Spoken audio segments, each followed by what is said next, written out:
what am I doing with my life? I'm reviewing stuff, so yeah. Let's get into it.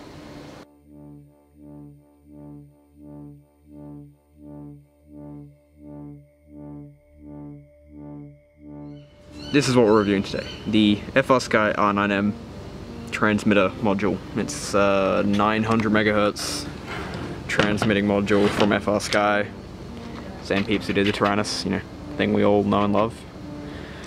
And second of all is, let's see if I can get it. A little receiver in here. It is not focusing.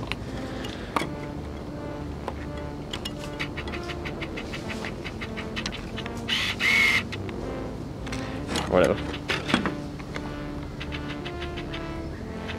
So yeah, the second thing we're looking at is the R9 Slim receiver, which I've got hooked up to a TBS Model T here.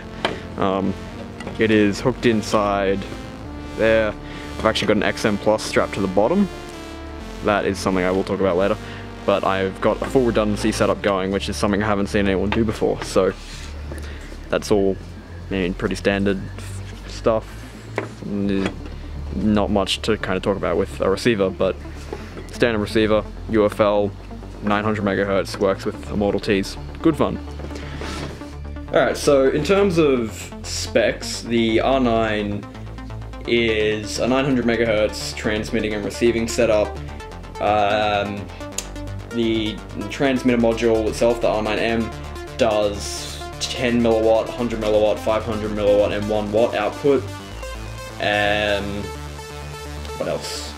Runs S-Bus protocol, and it's all FrSky made, which means you can pretty much plug it straight into your radio and it'll run without any hassles. And on the receiver side of things is the R9 Slim. Now it is, I don't have the exact measurements with me, but it is just smaller than the standard Crossfire receiver. And it is also S-Bus only, because it's the same system. And the receiver itself is actually a full redundancy receiver, which means it has an S-Bus in and an S-Bus out. So what that means, you can get another receiver, say the XM Plus that I've got set up currently, take the S-Bus from that, put it into the R9, and then get S-Bus out of that onto the board. And what that means, you have full redundancy. So if either of the receivers fail safe, the other one will make up for it and keep going till it gets back, which is pretty good. I mean, if you're for long range, that's awesome, but my main reasoning for it is that where I live, there's actually a fair few mobile towers that like blast out power on just every band, and so having that ability to kind of be on 2 different bands at once means I can avoid random fail safes due to them. But yeah, so it is. Apart from that, that's pretty much the specs of them. They're nothing too amazing about them in terms of their capabilities, but as I said before, they're in AUD, they're $90 for the transmitter and $40 for the receiver respectively, which is much cheaper than Crossfire. And it does a very similar job, so that's good.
Whoa, my focus is doing nothing. Sweet. But yeah, so yeah, so in terms of latency, it seems to have a bit less than 2.4, which is nice. But yeah, so in terms of range, it is a shit ton better. I was going 2 kilometers out, RSSI was fine, I was getting no warnings. And just the whole experience in general, the setup was really easy. Seriously, just plug it in, solder on the S-bus in from redundancy receiver, and it's good to go. The footage you saw before, that day I went like 2 kilometers out on pretty much all my packs. Had no issues, didn't fail safe once, that was good. Unfortunately, the videos were a bit cut off. That is because the DVR on my goggles is real. Like, as soon as it gets a certain amount of noise in the video, it just kind of dies, which sucks, but what can you do?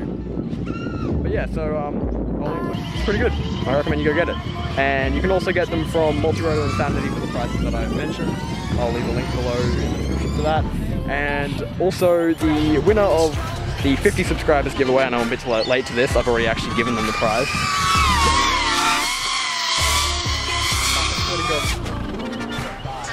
Yeah.